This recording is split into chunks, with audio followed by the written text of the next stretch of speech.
ಇವತ್ತಿನ ಈ ಒಂದು ಪತ್ರಿಕಾಗೋಷ್ಠಿಯಲ್ಲಿ ಲಿಂಗಾಯತ ಪಂಚಮಸಾಲಿ ಜಗದ್ಗುರು ಪೀಠದ ಪ್ರಧಾನ ಧರ್ಮದರ್ಶಿಗಳಾಗಿರ್ತಕ್ಕಂಥ ಬಿಸಿ ಉಮಾಪತಿ ಅಣ್ಣವರಿದ್ದಾರೆ. ಅವರಿದ್ದಾರೆ. ರಾಜ್ಯದ ಪ್ರಧಾನ ಕಾರ್ಯದರ್ಶಿಯಾಗಿರ್ತಕ್ಕಂಥ ಪರಮೇಶಣ್ಣ ಪಟ್ನಶೆಟ್ಟಿ ಅವರಿದ್ದಾರೆ. ಆಗಿರ್ತಕ್ಕಂಥ ಪರಮೇಶ್ ಪಟ್ನಶೆಟ್ಟಿ ಅವರಿದ್ದಾರೆ.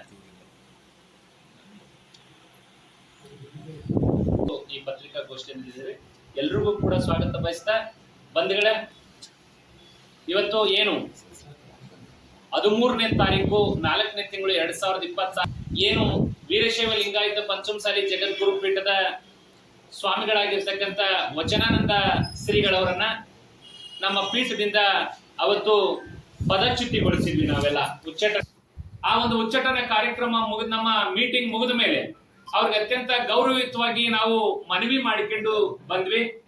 ಇವತ್ತು ನಿಮ್ಮನ್ನ ಈ ಪೀಠದಿಂದ ಪದಚ್ಯುತಿ ಮಾಡಿದೀವಿ.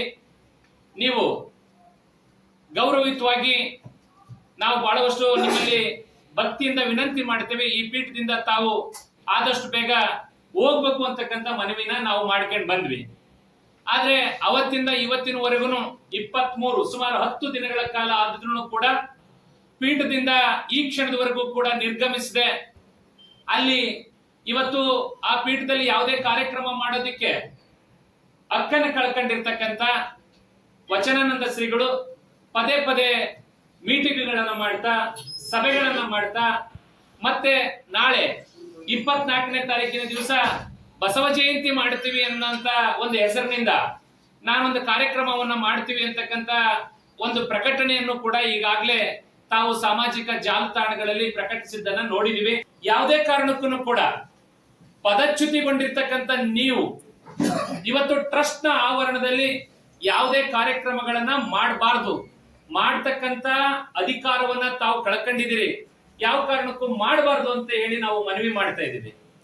ಇದ್ರ ಜೊತೆಗೆ ಏನು ವಚನಾನಂದ ಶ್ರೀಗಳವರನ್ನ ಈ ಒಂದು ಸ್ವಲ್ಪ ದಿನಗಳಿಂದ ಅವ್ರನ್ನ ತಿದ್ದಬೇಕು ಅಂತ ಹೋದಂತ ಸಂದರ್ಭದಲ್ಲಿ ತಿದ್ದ ಅಂತ ಒಂದು ನಿಟ್ಟಿನಲ್ಲಿ ನಾವು ಪ್ರಯತ್ನ ಮಾಡಿದ್ರೆ ಇದರ ದಿಕ್ಕನ್ನೇ ಬದಲು ಮಾಡಿ ಲೆಕ್ಕಪತ್ರ ಕೊಡಬೇಕು ಅಂತಕ್ಕಂಥ ಚಳುವಳಿಯನ್ನ ಹುಟ್ಟಾಕಿರ್ತಕ್ಕಂಥ ನಮ್ಮ ಪದಚ್ಯುತಿ ವಚನಾನಂದ ಶ್ರೀಗಳವರ ಆಶಯ ಏನಿತ್ತು, ಅವರ ಆಶಯ ಮೇರೆಗೆ 27ನೇ ತಾರೀಕು 4ನೇ ತಿಂಗಳು 2026 ಸೋಮವಾರ ಬೆಳಗ್ಗೆ 11 ಗಂಟೆಗೆ ಅಲ್ಲೊಂದು ಉಮಾಪತಿ ಅಣ್ಣವರ ನೇತೃತ್ವದಲ್ಲಿ, ಪ್ರಧಾನ ಧರ್ಮದರ್ಶಿ ಅವರ ನೇತೃತ್ವದಲ್ಲಿ ಲೆಕ್ಕ ಕೊಡ್ತಕ್ಕಂಥ ಒಂದು ಕಾರ್ಯಕ್ರಮವನ್ನ ಬಹಳ ದೊಡ್ಡ ಮಟ್ಟದಲ್ಲಿ ಆಯೋಜನೆ ಮಾಡಿದೀವಿ. ಆ ವಿಚಾರವನ್ನ ಈಗ ಪ್ರಧಾನ ಧರ್ಮದರ್ಶಿಗಳಾಗಿರ್ತಕ್ಕಂಥ ಬಿಸಿ ಉಮಾಪತಿ ಅಣ್ಣವರು ಮಾತನಾಡ್ತಾರೆ.